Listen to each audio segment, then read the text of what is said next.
पिला माने study success channel रे मु ब्रजबंधु आज भिडियो रे आपण मानकु स्वागत जनाऊँगी।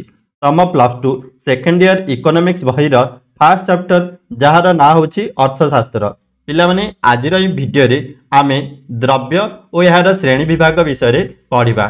तो चलो देखिबा प्रथमे द्रव्य कौन ना कौन मानवीय अभाव को परितृप्त करि पारुथबा जे कोनोसी पदार्थ को अर्थशास्त्र रे द्रव्य कहा जाए। मनुष्यर अभाव जदि कोनोसी पदार्थ पूरण करि पारुची ताहाको आमे कोन कहि परिबा द्रव्य कहि परिबा। जेमिति देख तम पाखरे समस्त पाखरे पेन अछि, जो पेन बा कलम अछि से कोन करूची ना लेखिबार अभाव को पूरण करि पारुची। तो ये पेन गोटे पदार्थ जोटा लेखिबार अभाव को पूरण करि पारुची, सेहिथि पई ए पेन को आमे कोन कहि परिबा द्रव्य बोली कहि परिबा। किंतु अभावर परितृप्ति करिबार सामर्थ्य को उपयोगिता कहा जाए। ना कौन ना ये जो पेन लेखिबारे साहाय्य करुची बा लेखिबार अभाव पूरण करुची सेथिमे द्रव्य कहाउची। आउ एहार एई सामर्थ्य को बा मनुष्यर अभाव पूरण करिबार सामर्थ्य को उपयोगिता बोली कहाउची। बा से कलम रो लेखिबार सामर्थ्य को आमे से कलम रो उपयोगिता बोली कहि परिबा। कलम को द्रव्य कहबो किंतु कलम रो जो लेखिबार सामर्थ्य अछि ताहाको तमे उपयोगिता कहबो। उपयोगिता थिबा जिनिस गुडी को द्रव्य बोली कहा जाए। कलम रो उपयोगिता अछि सेहिथिबई एई कलम को आमे द्रव्य कहि परिबा। तापरे देख पिला माने द्रव्य वस्तुगत अथवा सेवागत होई पारे। गृह पोशाक कलम इत्यादि जिनिस गुडी को द्रव्य, सेहि परि डाक्टर अध्यापक वकील इत्यादि सेवा मध्य द्रव्य। कौन से वस्तु हेउ कि सेवा हो उभय जदि मनुष्यर अभाव पूरण करुचंदी सेमान को तमे कौन कहि परिबो द्रव्य कहि परिबो। देख गृह आमे रहिबारे साहाय्य करूची, आमे कोठी रहिबा गृह रे ही रहिबा। पोशाक हो गला कलम हो गला ए सब जिनिस गुडी को मनुष्यर अभाव पूरण करूची, सेहिथिमे ए सब जिनिस गुडी को तमे द्रव्य बोली कहि परिबो। सेमति डाक्टर अध्यापक वकील एमानकर सेवा मध्य आमर अभाव पूरण करथाउची। गोटे लोक को बा गोटे व्यक्ति को बा गोटे छात्र को शिक्षा दरकार। ए शिक्षा किए देई थाउची ना अध्यापक माने देई थाउचंदी। ए जो शिक्षादान प्रक्रिया को आमे सेवा बोली कहूचे आउ ए सेवा मध्य तमर द्रव्य पदवाच्य अटे। तापरे देखिबा द्रव्यर श्रेणी विभाग। पिला माने द्रव्य को केउ केउ भाग रे विभक्त कराइची बा भाग भाग कराइची से विषय पढ़िबा। तो चल प्रथमे पढ़िबा मुक्त द्रव्य और अर्थनैतिक द्रव्य। तो मुक्त द्रव्य कौन? मुक्त द्रव्य प्रकृतिर मुक्तदान सेगुड़िक जोगाड़ चाहिदा तुलन में पर्याप्त होइथिबारु बिना मूल्य रे सेगुड़िक उपभोग करा जाए। कौन ना देखिबा जदि यार छोटिया एग्जांपल नेबा कौन वायु। वायु कौन होची ना प्रकृति हमको मुक्त हिसाब रे देई थाउची बा फ्री रे देई थाउची। आउ एहार चाहिदा प्रबल अछि किंतु चाहिदा तुलन रे हला वायु काहाकू दरकार नुहे। हला केही मध्य बिना वायु रे बंची पारिबनी। तमे श्वासक्रिया करिबा पई वायु दरकार किंतु कौन होची ना चाहिदा तो अछि किंतु कौन एटा प्रबल मात्रा रे अछि। वायु कोठी नाही सबुठी अछि आउ प्रबल मात्रा रे अछि, जा फल रे एई वायु पई आमे किछि मूल्य देबाकू पडुनी। सेहिथि पई कुहाइछि कौन मुक्त द्रव्य प्रकृति रु मुक्त रे मिलिथाय। जेमति वायुटा प्रकृति रु मुक्त रे मिलिथाउछि कोनोसी पैसा देबाकू पडुनी। आउ कौन यार चाहिदा थिबो किंतु चाहिदा तुलन रे एटा कौन पर्याप्त थिबो। वायु जेमति पर्याप्त परिमाण रे अछि बा बेसी परिमाण रे अछि, एई सब को कौन कुहाउछि मुक्त द्रव्य बोली कुहाउछि। तापरे जेमति से उदाहरण देछि कौन जल हो गला वायु सूर्यालोक ए सब मुक्त द्रव्यर उदाहरण। यार उपयोगिता थिले मध्य दुष्प्राप्यता न थिबारु यार विनिमय मूल्य नाही। कौन कहिछि ना वायु हो जल हो सूर्यालोक हो ए सब तो उपयोगिता अछि कारण ए सब दरकारी आम पाई तेणु उपयोगिता अछि किंतु यार दुष्प्राप्यता नाही। माने कौन दुष्प्राप्यता माने होछि शॉर्टेज। हेले जदि चाहिदा अछि किंतु चाहिदा तुलन रे कोनोसी द्रव्यर परिमाण बहुत कम अछि ताले सेठी पळे आसिला शॉर्टेज। माने कर गोटे बाजार रे 10 जन ठिया हिचंती पोटल किनिबा पई किंतु पोटल कोन अछि 1 केजी अछि। तो कौन हेजिवो एठी पोटल शॉर्टेज अछि बा बहुत कम परिमाण रे अछि बोली एठी कौन हेजिवो तार विनिमय मूल्य बढ़ी जिवो। माने ताकू अधिक लोक किनिया को चाहिबे आ अधिक मूल्य रे किनिबे माने अधिक मूल्य रे किनिबे। किंतु जदि सेठी 10 जन लोक अछंती आ 100 केजी पोटल अछि तो कौन हबो पोटल रेट पूरा डाउन हो जिवो। कौन पाई ना चाहिदा तुलन रे सेटा बहुत अधिक अछि, जा फल रे ता सेटा माने दुष्प्राप्यता नथिबारु तार विनिमय मूल्य रहिबनी। सेमिति तमर एठी कौन होउची ना तमर मुक्त द्रव्य रे हिथाउची। मुक्त द्रव्य रे कौन ना उपयोगिता अछि मानुचे तार उपयोगी अछि, वायु रो उपयोग अछि, जल रो अछि, सूर्यालोक रो अछि, सब जगह आम पई दरकारी किंतु ए सबुर कौन नाही ना दुष्प्राप्यता नाही प्रबल मात्रा रे अछि, जा फल रे एटार शॉर्टेज नाही तेणु यार विनिमय मूल्य भी नाही, याकू आमे किना बिका करि पारने। बुझिपारछ। तापर देख अर्थनैतिक द्रव्य गुड़िकर चाहिदा तुलन में सीमित, तेणु से गुड़िकर विनिमय मूल्य थाए। अर्थनैतिक द्रव्य गुड़िक कौन ना जी चाहिदा अच्छी ता तुलन में से गुड़िक कम अच्छी, जहाँफल तार आम कौन कर किना बिका कर तार विनिमय मूल्य रोचे तार।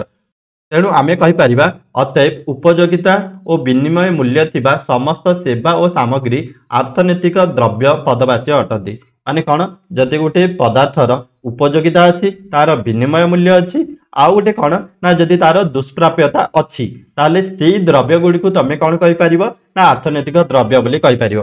आम से द्रव्य को अर्थनैतिक द्रव्य कहीपर जो द्रव्यर उपयोगिता रहिबो फास्ट, द्वितीय कौन ना सेटा बहुत कम परिमाण रे थिबो, कम परिमाण रे थिले कौन तार विनिमय मूल्य रहिबो, माने सेटा किना बिका ही पारिबो, सेटा को आम अर्थनैतिक द्रव्य बोली कहीपर। पिला माने एथि बुझी पारछ। तापर चल देखिबा द्वितीय पॉइंट। द्वितीय कौन अच्छी ना उपभोग द्रव्य और उत्पादक द्रव्य। कौन उपभोग द्रव्य? जो द्रव्य गुड़िक मानवीय अभाव को प्रत्यक्ष भाव में पूरण करिथाए सेगुड़ी उपभोग द्रव्य बा खाउटी द्रव्य कहुए। जमी तुम कहीपर खाद्य वस्त्र पोशाक आदि उपभोग द्रव्य। सेमिति आमको कौन स्थान में रहीबार अच्छी तो बासगृह आम रही था से मनीषर सीधा सड़क अभाव पूरण किए कला बासगृह, से बासगृह को आम भी कौन कही था उपभोग द्रव्य बोली कही था। किंतु जदि जो द्रव्य गुड़िक अन्य द्रव्यर उत्पादन में व्यवहृत हुए ताकू उत्पादक द्रव्य कहुए, जमी मेसीन सार ट्रैक्टर आदि। मनकर आम गोटे उदाहरण नवा सार।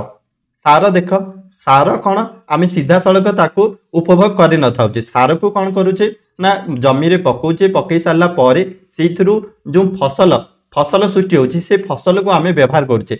ये सार फसल उत्पादन में व्यवहार कराउची, तेणु सार हो उत्पादन द्रव्य हो उत्पादक द्रव्य हो। किंतु ये जो सार पकई सारापर आम जो फसल पाइबा धान हो गहम हो जहाँ भी पाइबा सेटा हो उपभोग द्रव्य। तापर देख मोटर कार घोरई काम व्यवहृत हेले ता उपभोग द्रव्य होता है, किंतु यात्री परिवहन पाई टैक्सी हिसाब से व्यवहार कले ताहा उत्पादक द्रव्य होता है। तापर पढ़िबा भौतिक द्रव्य और अभौतिक द्रव्य। तो देख प्रथम आम पढ़िबा भौतिक द्रव्य। कौन भौतिक द्रव्य? जो द्रव्य गुड़िकर निर्दिष्ट स्थिति एवं आकृति थाए और जहाँ को स्पर्श द्वारा अनुभव करी हुए से दृश्यमान वस्तु गुड़ी को भौतिक द्रव्य कहुए। घर पुस्तक कलम आदि भौतिक द्रव्य। तो देख गोटे उदाहरण होची जेमिति कि टेबुल। टेबुल निर्दिष्ट आकृति अच्छी, आउ कौन या तुम स्पर्श कर पारुच, तेणु जदि निर्दिष्ट आकृति अच्छी तुम देखिपारुच स्पर्श कर ताले से द्रव्य गुड़ी को तुम भौतिक द्रव्य बोली कहीपर। तुम आखपाखे जहाँ भी देखुच स्पर्श कर सबजिक हूँ भौतिक द्रव्य। घर होगला, पुस्तक होगला, कलम होगला, टेबुल होगला, यही सबजिक तुम देखी भी पारुच आ छुई पारुच टच कर पारुच, से सबु गुड़िक तुम भौतिक द्रव्य।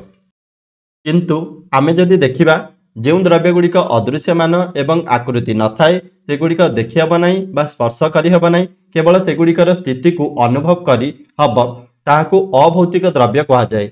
जेमिति डाक्तर वकीलंकर सेवा अभौतिक द्रव्य। देख कौन भी जिनस को तुम देखि पारुन छुई पारुन आउ तार निर्दिष्ट आकृति नहीं, से सबु अदृश्यमान द्रव्य गुड़ी को तुम अभौतिक द्रव्य बोली कहीपर। जमिति देख शिक्षक जिते शिक्षादान करते तुम कौन ना शिक्षक को देखुच, किंतु सी जहाँ पढ़ाऊँ ताकू देखुन तुम शुणुच ताकू छुई भी पारन, सेटा हो शिक्षक सेवा हो तुम अभौतिक द्रव्य। तापर आम पढ़ा घोरई द्रव्य और सर्वसाधारण द्रव्य। कौन? व्यक्ति विशेषकर मालिकाना रे थिबा द्रव्य को घोरई द्रव्य कहुए, यथा पुस्तक फल चॉकलेट इत्यादि। जदि गोटे व्यक्ति निजर अधिकार रे जहाँ भी द्रव्य ता पाखे अच्छी से सब घोरई द्रव्य जीव। तुम घरे जहाँ भी जिनस अच्छी फ्रिज कूलर टीवी पुस्तक फल अच्छी चॉकलेट अच्छी तुम पाखे जहाँ भी अच्छी सेटा तुमर द्रव्य, ता उपरे आउ कहार अधिकार नाही, सेटा हो घोरई द्रव्य। किंतु सर्वसाधारण व्यवहार पाई उद्दिष्ट द्रव्य को सर्वसाधारण द्रव्य बोली कहुए। जेमिति तुम कहीपर ना रास्तार आलोक सड़क ये सब सर्वसाधारण द्रव्य। ना व्यक्ति विशेष द्रव्य बा घोरई द्रव्य माने कौन? जो द्रव्य उपरे केवल तमर अधिकार अच्छी सेटा हूँ घोरई द्रव्य, किंतु सर्वसाधारण बा सबु जनता जा उपरे अधिकार अच्छी सेटा हूँ सर्वसाधारण द्रव्य। मानकर रास्ता है, रास्ता को तुम कहीपर जे मो संपत्ति कहीपर घोरई द्रव्य कहले भूल हो कौन पे रास्ता हूँ सर्वसाधारण रास्तार जावासा करवा समस्त अधिकार अच्छी, से रास्ताटा हो सर्वसाधारण द्रव्य। बुझिपारछ किंतु आमे कहि परिबा आम घरे फ्रिज टे अछि कूलर टे अछि किंबा गैस गुटे अछि किंबा तम पाखरे चॉकलेट गुटे अछि सेटा तमरा घरोई द्रव्य पिला माने बुझिपारछ जदि तम माने आम ए वीडियो को बा आम ए शिक्षादान को जदि बुझिपारछ ताले कौन कर लाइक कर शेयर कर अधिक इनफॉरमेशन पाई रेगुलरली आम चैनल को विजिट कर धन्यवाद।